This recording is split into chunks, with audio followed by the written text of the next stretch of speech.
Roundy Rutherford.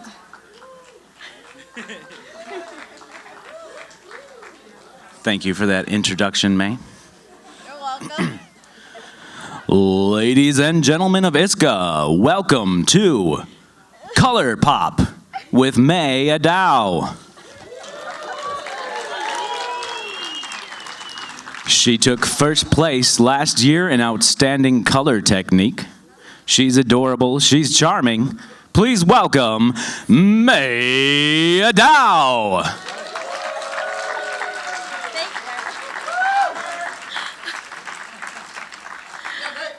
Hello. That was so nice. I feel like a queen. Okay. Hi, I'm Mae Adao. Some of you might know me. Some of you, if you don't, you might have known me on Instagram. I'll go as Mae Art, or on TikTok, Mae Art as well. Well, you'll be surprised. So, just a few things about myself. I've done caricatures since 2010. I started at SeaWorld San Diego, and now I work with the California Boys. Yeah. Woo. Shaka booyah, brother. All right. Oh, this is the slide where I was supposed to say that. Just pretend I said that already. I also was part of the book, like the other two speakers, The Ultimate Guide to Modern Life Caricatures. I done maybe, I think it was 15 pieces in the book. I don't know. But there's Alani. Everybody knows him. And as Eric mentioned, I did win the Outstanding Color Technique last year. And here's my wall. Oh, thank you. Here's another part of my wall. Here's my favorite Uncle Lar. All right. Right into the process. Just kidding. I'm telling you a story. So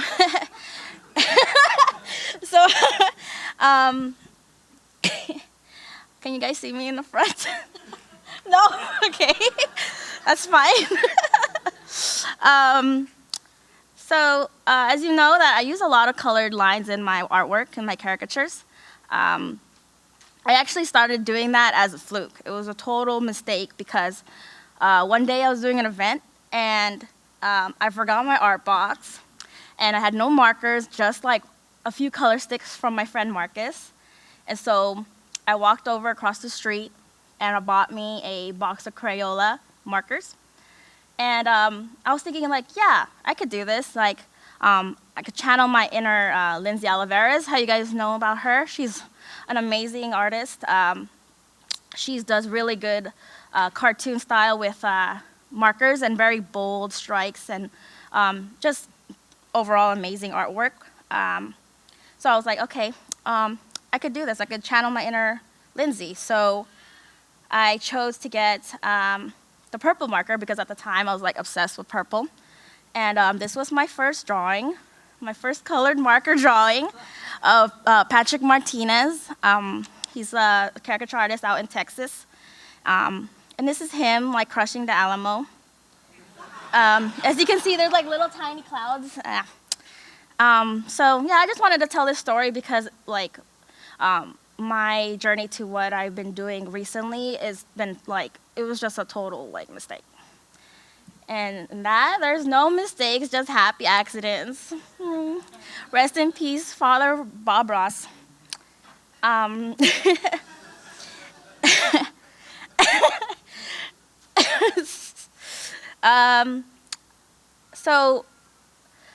With my color markers, I've like developed my own color theory. I learned that that exaggeration within caricatures shouldn't just be just pushing and pulling your line work, making things small, big, or non-existent, or more of. I feel like you should exaggerate your caricatures with color as well. You could exaggerate colors just as well as you could exaggerate someone's nose or someone's lips or whatever. And also that I've learned that color, has become its like own element within a drawing, within its composition, just as much as an actual drawing would be with, just the traditional black line. When drawing, I always start off like educating myself, only because like it procrastinates me to actually draw. So I like to research and research. If anybody has known me or like lived with me, I make a ton of swatches, a lot of swatches of new materials that I get, of how each material works on every single paper that I own. Just because like color works so much differently within each medium. No exact sienna brown or ultramarine works the same in every medium or every paper. So in that, I study my colors and what blends with what goes well with each other, what is harmonized within my color palette. It's okay. I also, of course, get references. I don't just get references of my actual subject. I'll get references of what kind of mood I want to portray. As in mood, I'll tell you guys in a bit, but just themes and stuff like that. Here's a little example of my swatch that we're going to work on today in my process. As you can see that I've made a gradient with between yellow to blue-violet. And this here I'm just trying to figure out where I want to, how each color could blend with each other. Here I'm using Prismacolor and Neocolor and Crayola markers. So we're gonna start off with our references. I chose Lizzo because she's a queen too, and I loved her latest video. And it has a very 80s nostalgia vibe, so I chose that as my mood for this piece. And as mood, I mean by moods could be something that's danger or something that's soft and reminiscing, nostalgic. Like in this piece, I chose to make more dangerous, more intense. So I chose lots of dark, intense contrast and reds to make it feel kind of like a spider. And this is Sergio, again. And this one is the nostalgic mood, just an example. Earthy tones, pastel, less dramatic of a contrast. And what I want to say about moods and themes, they're totally different things. They go together, but they're different elements. Moods, like in this piece, it's pastel, it's soft, but they're cactuses, But you still want to hug them.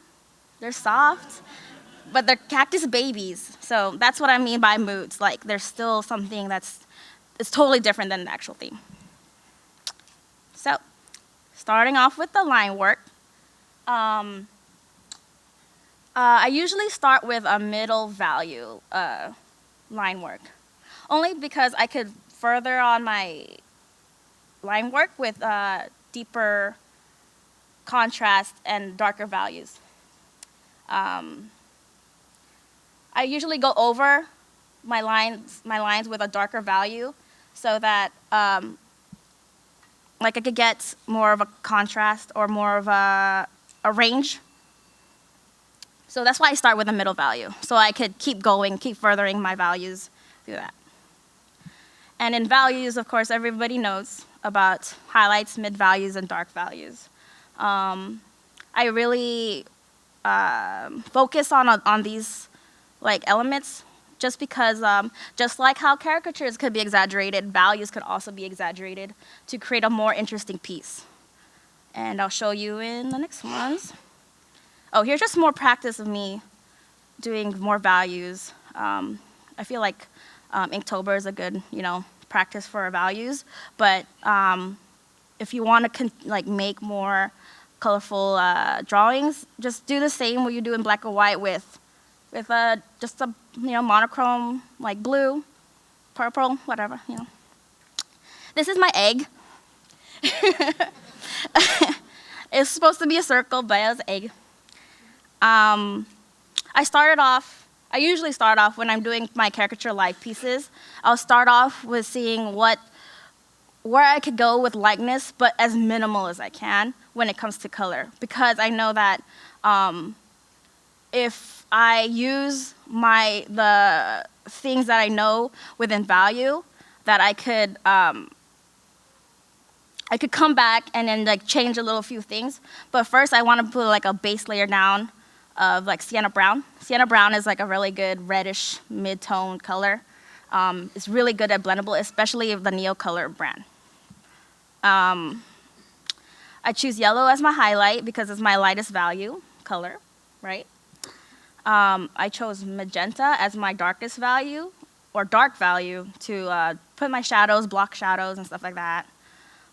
Pink is usually like my mid-tone value that is really good to blend in between the two colors of yellow and magenta. Like they're a very good middle ground. It's a very good middle ground color. Because I was talking about how you want to push your values, I like to go an extra darker value before not even going. You could go into black, but that's on another slide. Sorry.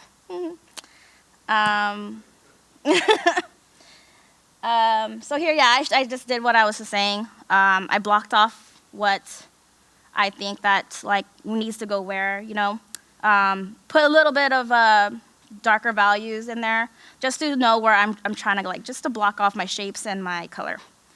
And from there, I did the same process I did as in my egg. And I blended, I pushed, just to have like, more softer tone, more contrast. And on the second part, with my background, I like to do gradients. I don't know, a lot of people probably know this, but my gradients are usually my go-to because they're easy. Gradients show that you know how to do art. Because people are like, oh wow, she's so good. Wow, she could blend so good. But really it's just 2 steps. Yellow, pink, maybe magenta, maybe purple.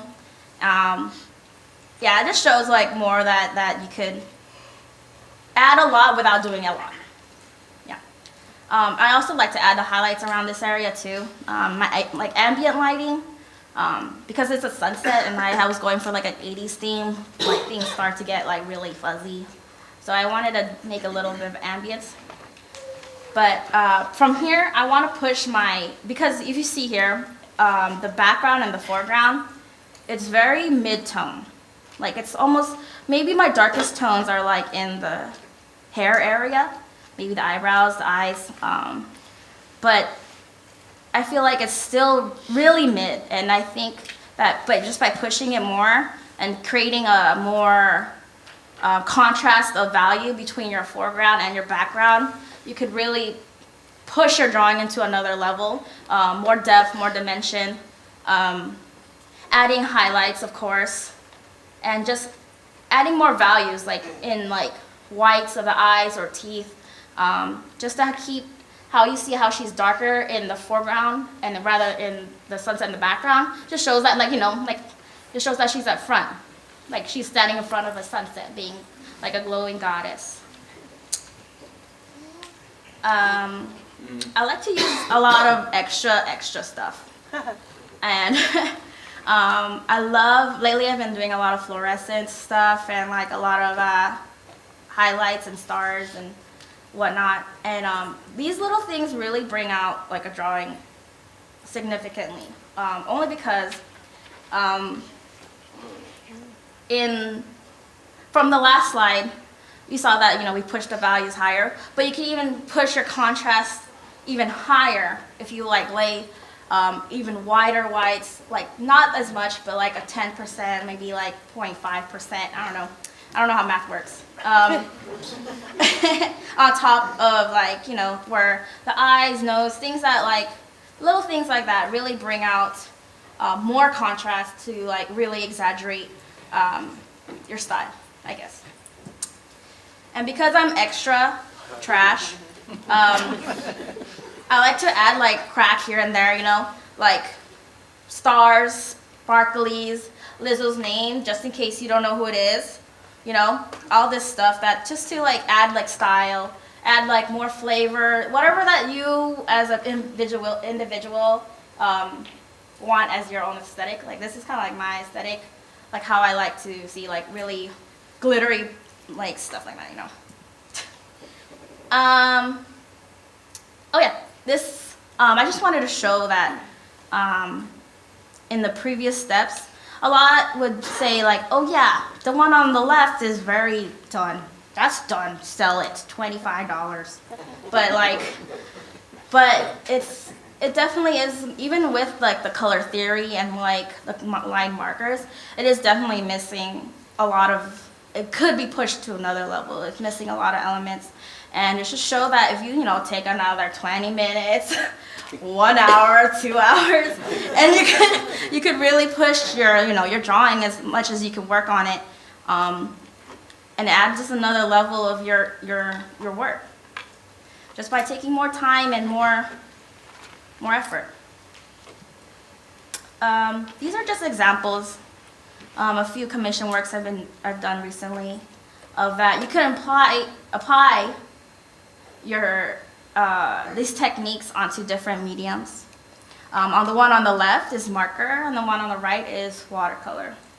So I've done the same techniques, but you know, in different material. And then the techniques applied on digitally as well. And you're probably thinking like, hey, Mae, like, I'm not a prissy princess like you, so I want to use black. So like, all right, you could use black, but like, you could use black with the same technique, you know? Black could be your darkest value. Oh yeah, that's, I don't know how to pronounce his name, I'm sorry. Yeah, that's him. And yeah, and you could totally use black. Like, you could still use the same, like pushing your values higher. You could still do like color palettes, limited color palettes, and contrast. You could still use different line work with black line work, you know? So mix it up, baby. Okay.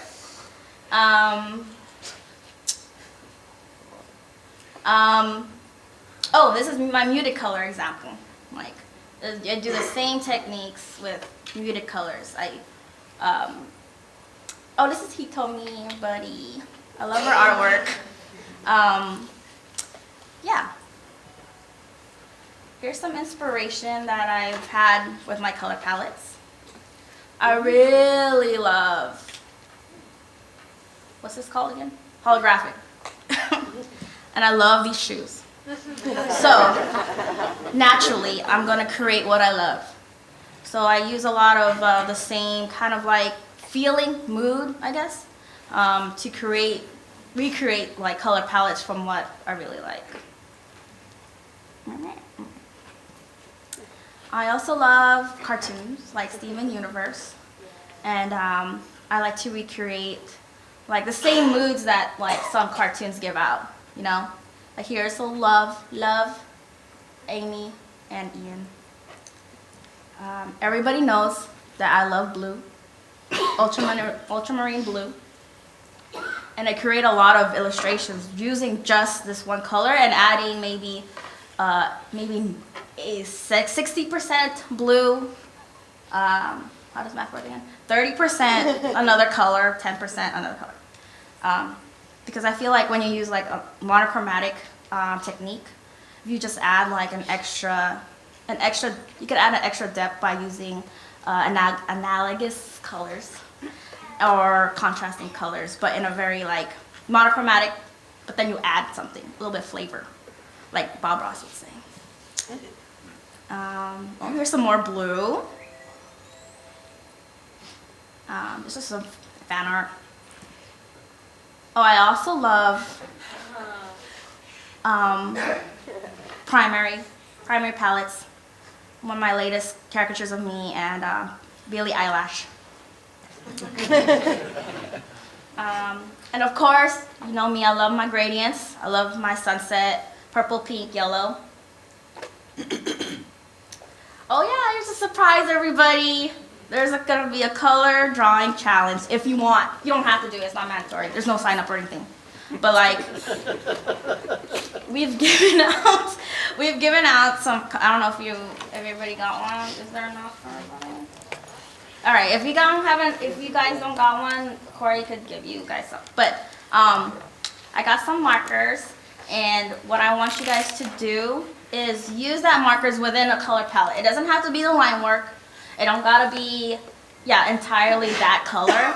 But if you implement that color within a limited color palette, something that like imply the same techniques that I've showed you in this presentation. So you could do whatever you want. Just have fun with it, you know. Put your aesthetic like how I put mine. You know, I want to see you in it, not me. But like a little bit of me, you know, like if you really want me to like it. Some tips and tricks for like, you know, if you're like really like hesitant about doing something like this, treat black and white as part of your color palette. Choose black and white if you really want to do like maybe like I did with that Spider Sergio, black, white, red. Do something danger, you know. Or you could also do, if you have like a color that you want to use as your line work. If that color is pretty dark, you could use it as your line work.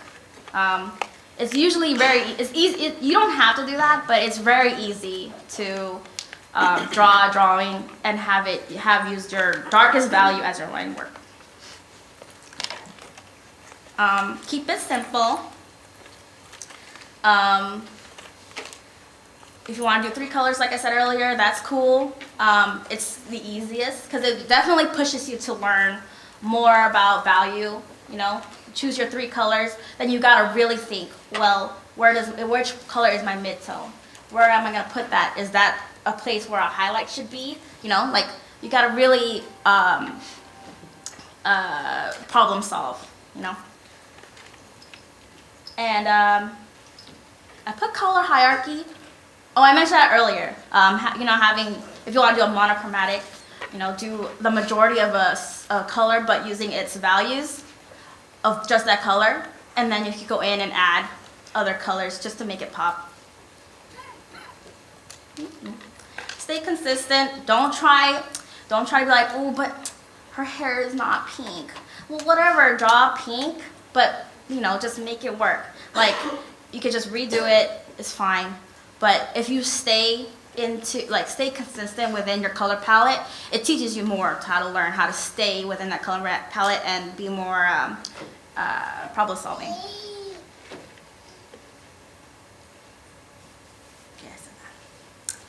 Well, here's an example at a fair that I did. This is like 2 colors, maybe 3 colors actually, purple. Blue, pink, and purple. It just shows that you could apply these into like your live work. It took maybe like 20 minutes to do this piece, maybe a little bit, 25, because I had to undersketch. But yeah, like just showing like this technique is effective in the live setting. These are just more of my techniques that I use in illustration. Limited color palettes, and more limited color palettes. All right. So yeah, thank you guys. That's pretty much my presentation. Thank you.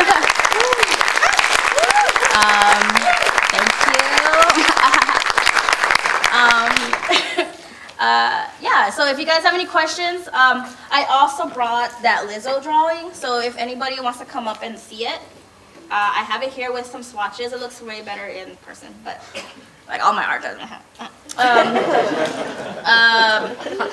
Yeah, if you guys have any questions, yeah, what's up? Alani. You mentioned you do an undersketch. What do you do the undersketch with, a pencil or a color? I'll do pencil. Sometimes I'll do mostly just like a regular #2 pencil, whatever I find on the ground. But like, yeah, I just go with, and then I line. I do it really, really lightly. Like so light that only I could see it if I go really close. Or if I'm like doing illustration work, and I'm doing some like blocking off really light colors, I'll use a coal erase pencil that's like really soft and really light. And it's usually a pencil that's like the same color as the colors that I'm using.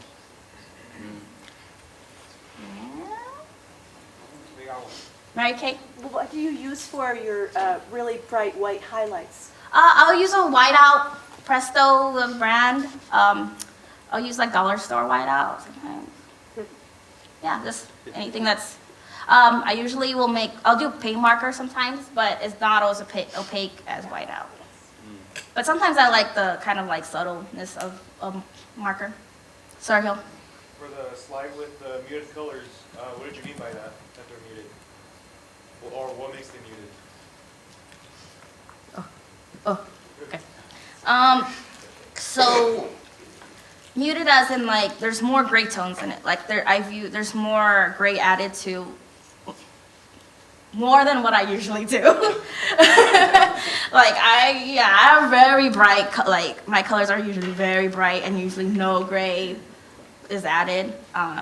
This is like the grayest I could find. That isn't gray. Right, yeah. Oh. The markers that you're going to give us, in order to get gradation, is it water soluble or how are we going to get gradation with that marker? Usually when I do gradients, I use art sticks. With the marker, I just gave the marker just to give you a color, pretty much, you know? Like the marker I give you is just to represent the color that you could use. So you could use that marker, like say you got green, you could use that green marker and like a green art stick, you know? Thank you. Wow, I ended early. Yes? Do you find that at the speed at which you use the marker helps to differ The line tone work? and the line values? Yeah, like any like other marker, like it'll bleed if I take too long, or if I layer too much on the marker. Is that what you're asking? Yeah, I think that might help with the gradient thing, right? Wouldn't you Yeah, say? if you add if it's a light color, you could add layers and layers, and then it'll like get darker. But yeah, I mean, yeah, it works.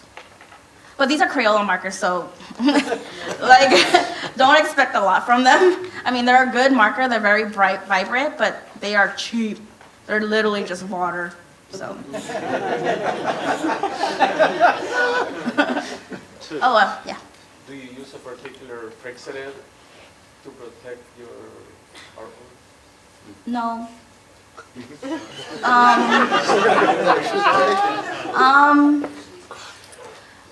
If I'm doing a painting that took like hours and hours, I'll do a varnish. Also, varnishes actually make my colors brighter. If it's like a semi-gloss. If it's a matte, it'll just dull them out. So I like using varnishes on paintings. For the markers? For the markers, no, because my markers are cheap, and if I do anything that's water with it, it'll literally just bleed off. And but if I use the Copic markers, usually I don't need anything on top because they're usually archival, like that. Yeah, Ash. I've noticed that you have a very unique and illustrative style when it comes to your caricatures. Yeah. Is there a certain direction that you want to see caricatures go? Yes, actually. Oh, I'm so glad someone brought this up because I'm so tired of just talking about color. Yeah, like, okay, so, honestly, like, some caricatures, when it comes to characters, I start getting a little bored, dull. So, I'm trying to make me not feel that way. I'm trying to really implement more illustration style into my caricatures, so it feels like I'm doing something that I really love. Sometimes I'll literally just draw somebody, like they're like, "Oh, good, can I use a regular caricature?" Okay. And then I'm in my mind, I'm like, "Oh, I just watched this show like the other day, and I love this show. I'm just gonna draw them as this person in that show." Like, and then they're like, "Wow, I watched this show too." I'm like, "What?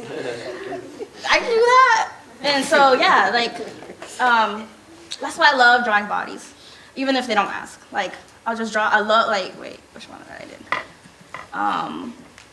I love drawing shoes recently.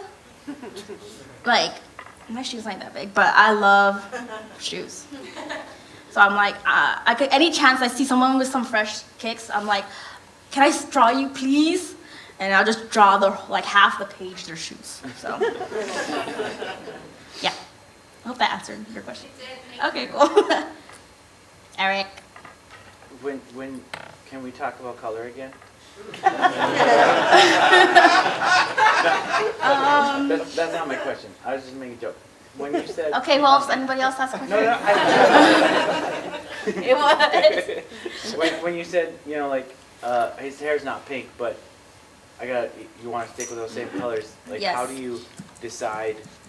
So I'm like flashing Like through this. how do you decide yeah. what pink to use? Like what, So, how do you solve that problem? yeah. So, because in the beginning, there was color palettes. And in the color palette I chose, I want to make sure I stay in that color palette. Because, black or brown is not in my color palette. I mean, sienna brown is, but I definitely covered that up with the colors I wanted.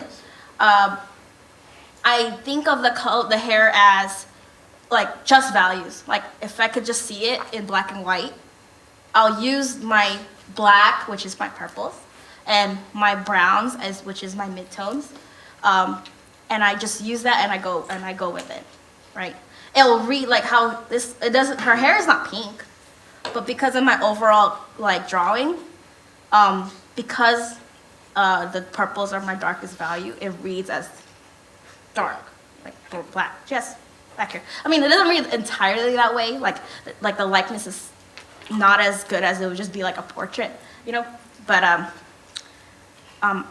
what I'm really going for is color, and what I'm going for is staying with my palette. And if I stray just a little bit, I mean, it'll sometimes works and sometimes doesn't. So you just gotta find, you gotta, like I said, you gotta educate what works with what, how well you can blend things to make it look like you could add black, but you gotta blend it to make it look like part of the palette. Yeah, is that good? All right. Thank you. Anyone in the back? I can't see who it is. I noticed that when you showed us like this one, or even more so, one of the last pictures you showed us, you said that the palette was basically pink, blue, and purple. And I noticed that the face was still a light orange. Yeah.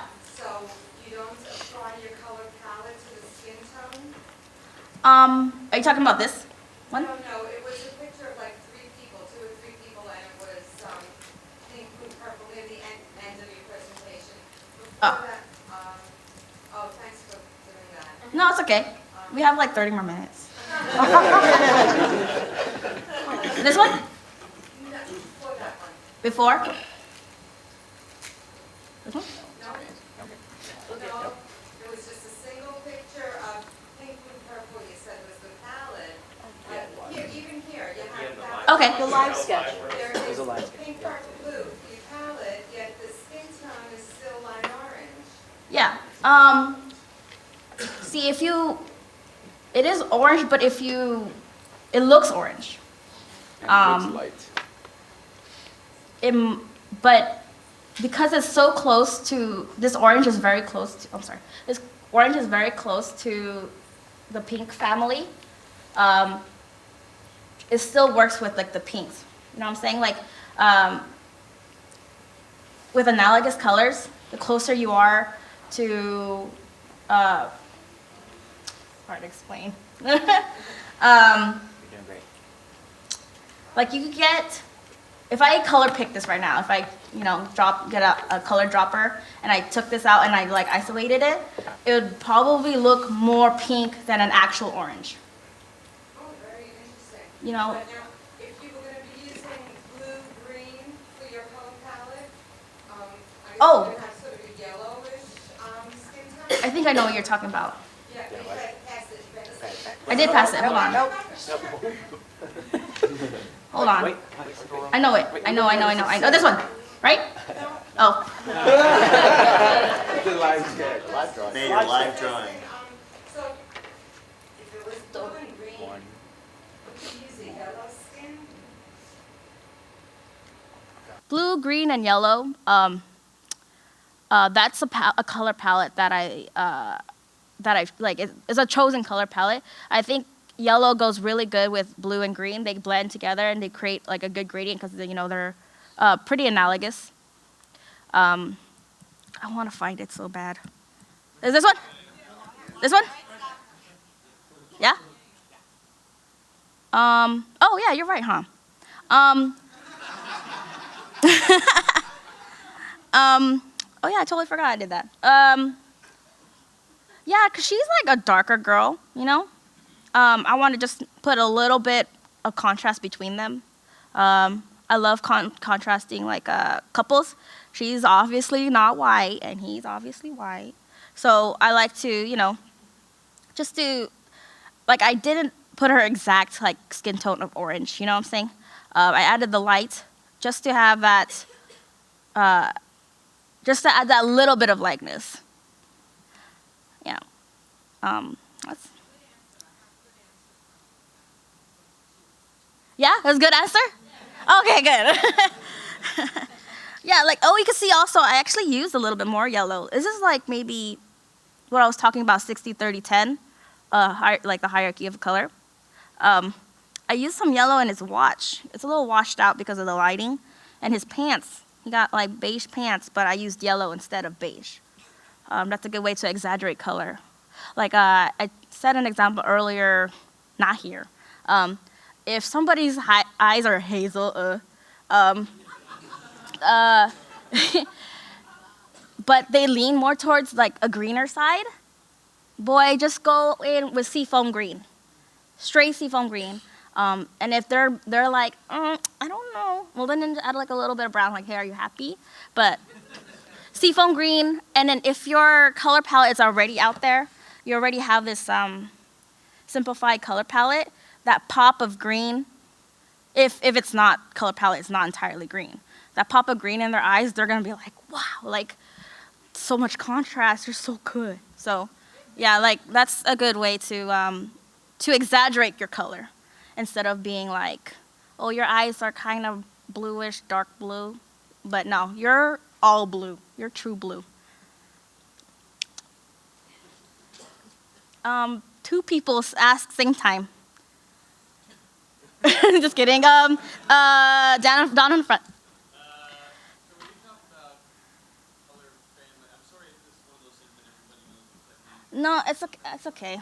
I make up words. Talk about color family, like how do you know what colors fall into your family? Okay, so I mean by color family is like your color palette, pretty much. Like, I think of them as a family because like they go together, they're happy together. I like to. Oh, and also part of your family, like you got people that are closely that look like you. So I like to say that this blue is like his family member is this green blue, like he's like what's that technical term? Does anybody know? When it's like blue, green, blue, secondary? I don't know. Analogous. Oh, I said that already. See, I know what I'm talking about. So yeah, analogous color.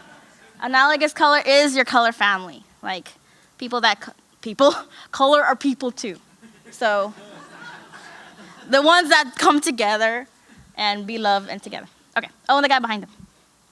Oh, it's Bryce. I'm sorry, I can't see. Wait, is it Bryce? Okay.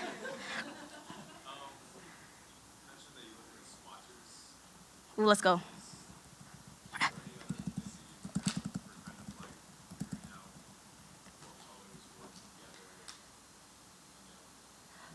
Um, um, I mess around. I look at Pinterest a lot of references. Like I said earlier, things that inspire me, you know, like pastels, rainbow, like those are like little things that I like. Oh, I really love, and I want to implement in my art. Like, yeah, like I said, like the halo or holographic. Is that what you're trying to ask? Yeah, yeah. And then with the swatches that I make, I could see what I think that closely resembles to what I'm trying to go for. My end game, I guess. Yeah, for sure. I'll definitely like when I start painting, I'll definitely make a bunch of swatches. Start like if one color doesn't work, scratch that whole palette, do another one. Sometimes within a drawing, I'll add things that I think will go with the palette too. You know, like little touches color, like in my like in this one. Like I didn't have like the primaries until I wanted to add the highlights. Just so, see how this has like a hodgepodge of like different colors. It doesn't have like an exact palette that I'm going for. But because this was a live sketch, I did it at a fair. I just wanted to add color. So what I did is I got the primary that I like, you know, my primary color palette, and I just added it in the drawing that I knew that it'll work with the pink hair. It'll work with like the blue that's already in like the scooter or the background of the space, you know, something that like those things work together eventually. Just got to keep trying, keep figuring out what you like and what, you know, how to get to that point with your colors. Yeah, yeah. Who's that? Jane?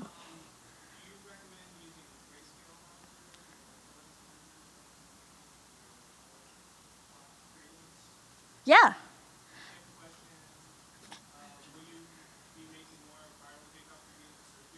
Yeah.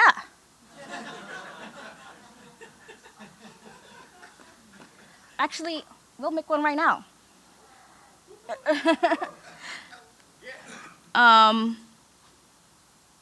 Yeah. Oh, we're talking about the grayscale. Yeah, it's definitely something that, like, if you're trying to go for a grayscale, you know, it's good to make swatch. Or is it just about swatches? Yeah, color gradients. Yeah. Sometimes I'll use like a really warm gray to add as like a value, but that's what I'm trying to do, more muted stuff, for sure. Yeah. I can't see. Does anybody want any more from? No? We're good? I mean, while I'm here, I have like 13 more minutes. Okay.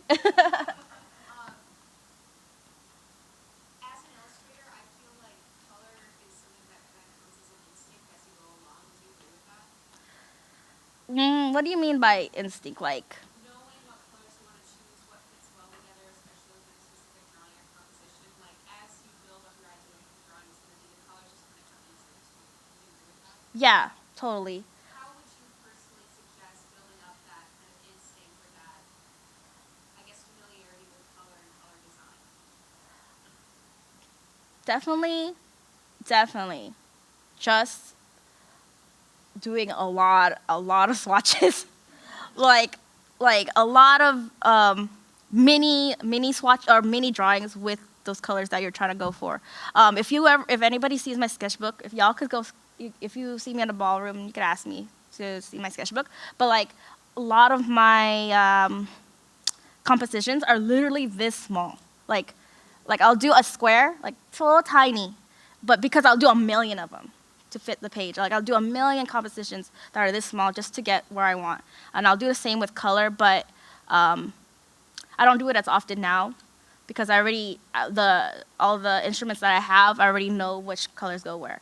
But definitely when I start doing, like, when I have new material, I definitely make more swatches and more colors that go together. All right, thanks for coming to my TED Talk. Thank you. If anybody wants to see the Lizzo pieces up here.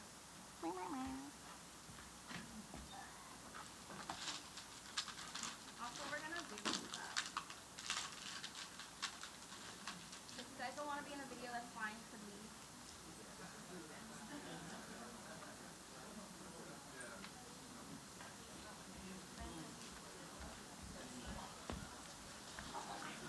Thank you, Mae. That was amazing.